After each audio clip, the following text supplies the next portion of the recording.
Hey, ¿qué tal, Robin? Aquí Rockstar Picante. ¿Cómo te va? ¿Cómo te va? Bueno, 2025 está terminando y yo quería traerte uno de mis héroes, uno de los más grandes pensadores contemporáneos del siglo XX y del siglo XXI.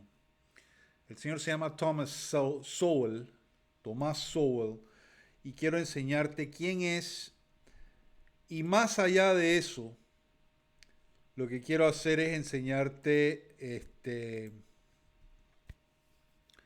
su análisis de una entrevista que Tucker Carlson le hizo a eh, liberal, un liberal rebelde que se llama Jimmy Dore, ¿no? Y hablan sobre Obama y qué fue lo que Obama hizo.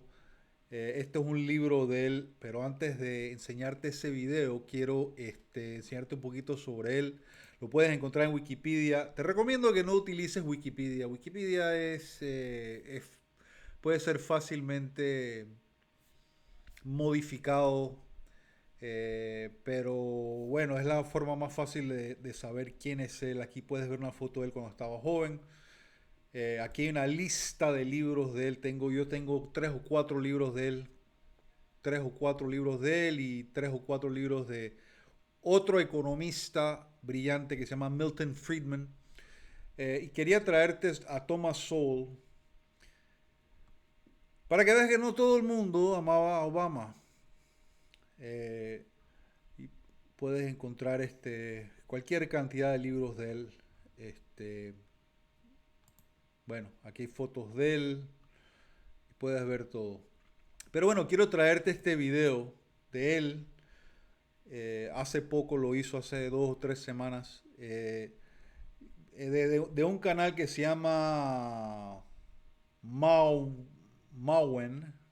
Lo puedes ver aquí. No conozco el canal, lo voy a explorar más a fondo. Me encanta que haya puesto este análisis de Thomas Sowell, analizando la entrevista de Jimmy Dore en el show de Tucker Carlson. ¿Okay? Así que te lo voy a poner. Coloqué los subtítulos y vayamos para allá. Jimmy Dore exposed Obama like never before. Check it out. Newspapers aren't there to inform you, they're to manufacture consent. And one of the great ways to manufacture consent for the establishment is to divide and conquer. That's what identity politics is.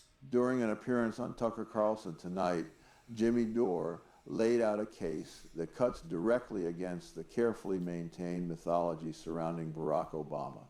His focus was not rhetoric or symbolism, but power who held it, who benefited from it, and how thoroughly the media shielded that reality from public view. There was an email from Wall Street, from Citigroup to the Barack Obama campaign with a list. Every person on that list ended up in his cabinet. And today we're covering it all. You know, the way I said it was Barack Obama made sure the bankers got their bonuses while he kicked 5.1 million families out of their homes. Not people, 5.1 million families. And then you find out that he got more money from Wall Street than John McCain did. And you find out that...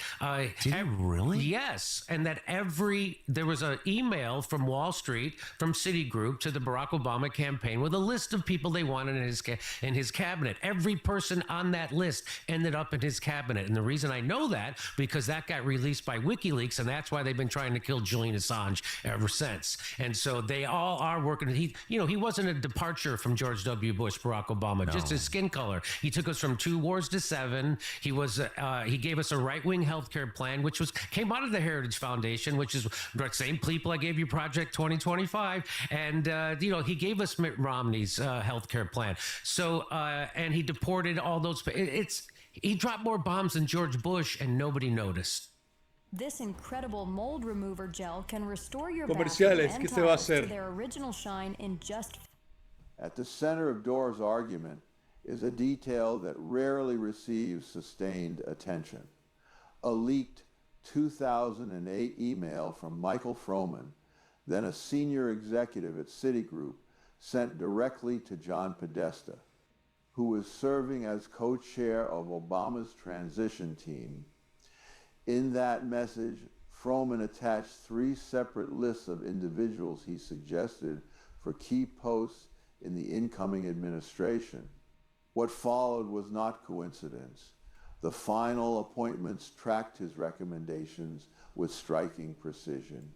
Those lists accurately anticipated figures such as Eric Holder at Justice, Janet Napolitano at Homeland Security, Robert Gates at Defense, and Rahm Emanuel, among others. This level of foresight might be impressive on its own until one recalls that Citigroup would go on to receive one of the largest bailouts of the post-2008 era, a figure reported by NBC News to approach $500 billion. If such alignment does not invite questions about influence and conflict, it is difficult to imagine what would. Dore then widened the lens, arguing that Democratic donors and institutional power centers did not loosen their grip after Obama's election, but refined it. And in doing so, they discovered a remarkably effective tool, identity as insulation. And that's why they wanted to have... Mira, quiero que prestes atención. Presta atención al próximo segmento. Es importantísimo y vas a entender esta cuestión de identidad, identidad de género, identidad de raza, identidad de todo. No comenzó con Obama, pero explotó con Obama. Y te recuerdo, Thomas Sowell, el que está haciendo el análisis, es ampliamente considerado como uno de los más grandes intelectuales vivos y un eminente teórico social de nuestra era, con una carrera que abarca más de 6 décadas, con más de 40 libros, columnas, profesor universitario en Stanford y Yale. O sea, el tipo no es ningún pelagato, ningún pescadito, ¿eh? Presta atención. Kamala Harris, that was their first choice. The donor class was Kamala Harris. They thought we'd have a female Barack Obama, and that's a good face for imperialism, right? Because we have a black woman bombing and stealing resources and doing neoliberal and neocon policies. That's perfect. And then she couldn't get a vote. So then they had to go to their second most reliable person, which was Joe Biden. That's exactly how it worked. I don't know if you remember, but they coronated her on Martha's Vineyard. She's going to be our candidate. And they thought they had the black Barack Obama, but she couldn't get a vote. She has no political talent, right? And so then they forced her on Joe Biden as the vice president. And then, of course, they did a coup, just like Jim Gaffigan said at the Al Smith dinner. They had the debates way earlier than they normally would, so they would give them enough time to install Kamala Harris, and that's exactly what happened. So Obama's name became not merely a historical reference, but a branding device invoked whenever legitimacy needed to be conferred quickly and without scrutiny. It has become almost reflexive. Democratic figures are elevated by proximity to Obama's image, as though resemblance alone substitutes for record or results. Figures like Hakeem Jeffries were promoted as Brooklyn Barack, while Kamala Harris was marketed as a kind of female Obama. The exercise grew so overt that in 2020, 538 framed its Democratic primary coverage around the question of who would be the Obama of the year. That habit did not emerge organically. It was cultivated and sustained by a media ecosystem deeply invested in preserving Obama's image as untouchable. And that, as Dore went on to argue, is the real story, not simply what decisions were made, but how thoroughly the public was discouraged from examining them. We know that after Wall Street, after Occupy Wall Street and the Tea Party, then the major newspapers, the mentions of racism and white supremacy, people have studied this. I'm not making this up. I'm just quoting studies. It went through the roof. And why is that? That's because, as Chomsky taught us, the newspapers aren't there to inform you. They're to manufacture consent. And one of the great ways to manufacture consent for the establishment is to divide and conquer. It's been there ever since World War II. It's been divide and conquer. And that's exactly exactly what they did. So they got everybody hyper, that's what identity politics is. And it's got everybody who you identify with your skin color. It's the opposite of Martin Luther King. It's the opposite of judge someone by the content of their character. And so now everybody's identified with their gender or their sexual preference or their skin color or their ethnicity. And they got us all siloed off and split up, but they want us fighting over things that just help your little fight over reparations, fight over this, instead of fight over something that helps everybody. And that's what divide and conquer is, and that's why we are where we are, Tucker. Well, he's right. And that observation points to something deeper about how the Democratic Party once understood politics. The older framework emphasized universal concerns: work, wages, stability, opportunity. It did not depend on sorting Americans into ever narrower identity categories. That shift did not happen by accident. It was pushed decisively into the mainstream during the presidency of Barack Obama, and it has shaped political discourse ever since. Race relations offer a clear example. A 2016 poll conducted jointly by Washington Post and ABC News found that more than 6 in 10 adults believed race relations in the United States were generally bad, with a majority saying they were getting worse. That result did not emerge in a vacuum. It followed years in which identity politics had been elevated from a rhetorical device into a governing philosophy. What makes this particularly striking is that Obama continued to lean into this framework even after leaving office. Earlier this year, he delivered a speech criticizing corporations for moving past the very language and assumptions he had spent years encouraging.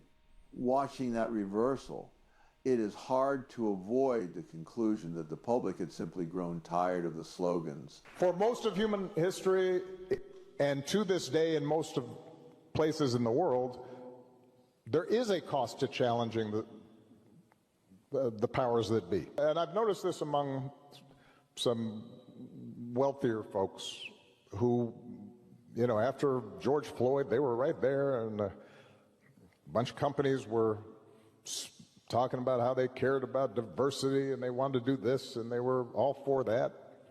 And they are mute right now.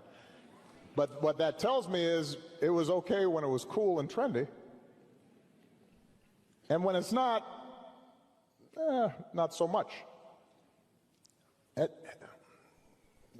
that, I think, is what we have to, each of us has to examine in our own hearts. Is all right, we say we're for equality.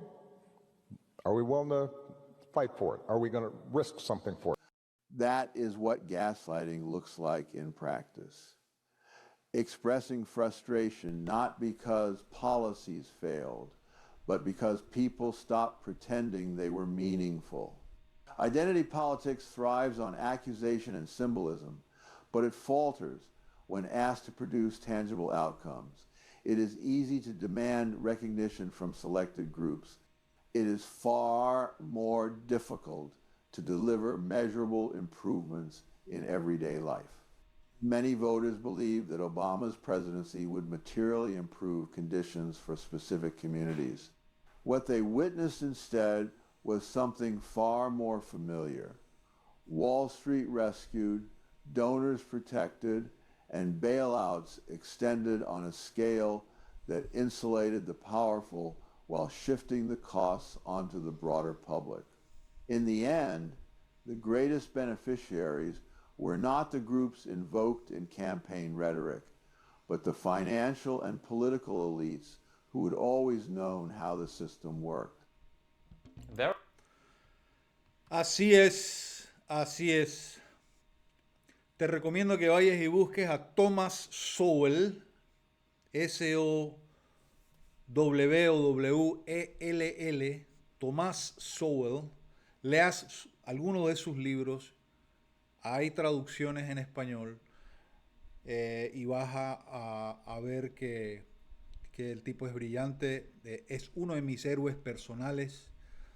El tipo francamente está a otro nivel. Y por supuesto, los medios tradicionales de comunicación y los liberales izquierdistas le han tirado plomo y lo han tratado de enterrar, pero nunca jamás van a decir que él no es inteligente. Es uno de los hombres más inteligentes del siglo XX y del este primer cuarto del siglo XXI. Te recomiendo que vayas en el 2026, dentro de unos cuantos días, investigue sobre Thomas Sowell y lee sus obras, mira sus videos, síguelo en X. Y aprovecho la oportunidad también para recomendarte que vayas a este canal, Mawen. Vamos a verlo juntos. Mawen, que promueve a Thomas Sowell. Y aquí vas a poder ver toda su sabiduría. Hey, gracias por estar conmigo en el día de hoy. Yo sé que fue un video largo, pero bueno, te recomiendo que definitivamente investigues las obras de Thomas Sowell, un héroe personal mío. Ya que vas a investigar sobre Thomas Sowell, también te invito a que vayas y investigues sobre Milton Friedman, otro economista brillante. Te va a gustar. Hey, como siempre, agradecería que me apoyaras, me siguieras. Espero haberme ganado tu suscripción en el día de hoy. Siempre posteo en Rumble primero, siempre en Rumble primero. Posteriormente en YouTube. Si me estás viendo en YouTube, acuérdate que YouTube está impulsando inteligencia artificial y personas en carne viva como yo los están empujando hacia las sombras. Y bueno, si me quieres invitar a un café, te voy a poner un link ahí abajo que se llama Buy Me a Coffee. Invítame a un café. Y si quieres hacer lo que estoy haciendo yo, hablar sobre gaming, hacer gaming, jugar juegos en línea, en vez de ir a Twitch o Kick o acá en YouTube, puedes hacerlo en Rumble, siempre en Rumble. Rumble es la única plataforma de videos de libre pensamiento en el mundo. Tienes la grandísima oportunidad de empezar desde abajo en una plataforma nueva, una plataforma que está cogiendo mucha fuerza, que se está comiendo a YouTube. Sígueme allá. Si quieres que yo te asesore totalmente gratis, no te preocupes.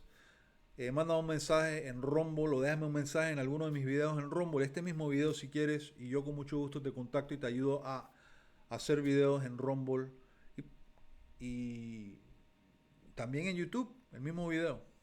Gracias por estar conmigo en el día de hoy. Agradezco tu sintonía. Espero haberme ganado tu suscripción, tu apoyo. Envíale esto a alguien, compártelo, etcétera, etcétera. Próspero 2026. Que Dios te bendiga y bendiciones para ti y para toda tu familia.